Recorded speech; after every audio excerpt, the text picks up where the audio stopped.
ဒီဗီဒီယိုထဲမှာတော့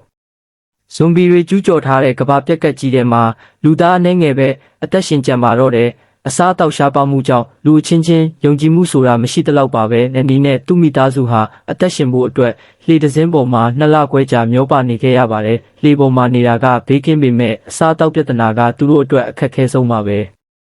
တနေ့မှာတော့လန်ဒီကစွန့်ပစ်ထားတဲ့ရွက်လေတစ်စင်းကိုတွေးလိုက်ပြီးအစားအသောက်ရှိမလားဆိုတာသွားစစ်ဆေးခဲ့ပါတယ်အထဲမှာအစားအသောက်တွေအများကြီးကန်ကောင်းထောက်မစွာရှာတွေ့ခဲ့ပေမဲ့သူ့ရဲ့ပေါ်ဆမှုကြောင့်ဇနီးဖြစ်သူခဲမှာအန္တရာယ်ရှိလာနိုင်တာကိုတော့သူသတိမထားမိခဲ့ပါဘူး။အဲ့ဒီအိပ်ပျော်နေတော့မှခဲကရွက်လေပေါ်ကိုတိတ်တဆိတ်သွားခဲ့ပါတယ်။အဲ့ဒီမှာဇွန်ဘီတစ်ကောင်ရဲ့ကြိုက်တာကိုခံလိုက်ရပြီးသူမဇွန်ဘီအဖြစ်ပြောင်းလဲဖို့48နာရီပဲအချိန်ကြာမှာတော့တယ်။အန်နီကတော့စိတ်မပြတ်ပဲအစိုးရမြေပုံရကုန်းပေါ်မှာရှိတဲ့ကယ်ဆယ်ရေးစခန်းမှာကူထုံးရှိနိုင်မလားဆိုတဲ့မျှော်လင့်ချက်နဲ့ခီးထွက်ခဲ့ပါတယ်။သူတို့လန်ခီမှာကားတစ်စီးရှာတွေ့ခဲ့ပေမဲ့လမ်းမှာမတော်တဆမှုဖြစ်ပြီးခဲရဲ့ဘိုက်ကိုတကိုင်းဆူသွားခဲ့ပါတယ်။ဒန်နီလည်းသတိမေ့သွားခဲ့ပြီးသူပြန်နိုးလာချိန်မှာတော့ခဲကဇွန်ဘီအဖြစ်လုံးဝပြောင်းလဲသွားပါပြီ။ယန်နီဟာသူ့သမီးလေးကိုကာကွယ်ဖို့အတွက်ဇွန်ဘီဖြစ်သွားတဲ့ဇနီးဖြစ်သူကိုကိုယ်တိုင်လက်နဲ့အဆုံးစီရင်ပေးခဲ့ရပါတယ်။ဒါပေမဲ့ဝမ်းနည်းစရာကောင်းတာကအန်နီကိုယ်တိုင်လည်းဇနီးဖြစ်သူရဲ့ကြိုက်တာကိုခံလိုက်ရတာပါပဲ။သူ့မှာလည်း48နာရီပဲအချိန်ရှိပါတော့တယ်။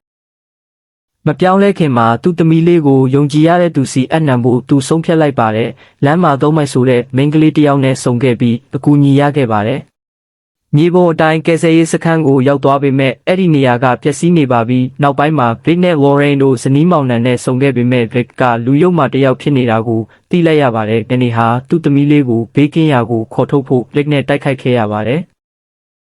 အဆုံးမှာတော့ဒဏ်ရာပြင်းထန်နေတဲ့ဗက်ကနောင်တရပြီးကလေးကိုမထိခိုက်ပဲလှုပ်ပေးခဲ့ပါတယ်။အဲဒီတယောက်သတိလစ်လူနီးပါးဖြစ်လာချိန်မှာသူ့သမီးလေးကိုလူမျိုးစုတွေစီပို့ဆောင်နိုင်ဖို့နောက်ဆုံးနီလန်းကိုတုံးခဲ့ပါတယ်။သူဇွန်ဘီဖြစ်သွားတဲ့အခါသမီးလေးကိုမကိုက်မိအောင်ပါဇက်ကိုပတ်တီးစီလက်ကိုချီနှောင်ပြီးအသားပုတ်တစ်ခုကိုတုတ်မှချီကရှေ့ကနေမြားခေါ်တဲ့နီးနဲ့လမ်းဆက်လျှောက်ခဲ့ပါတယ်။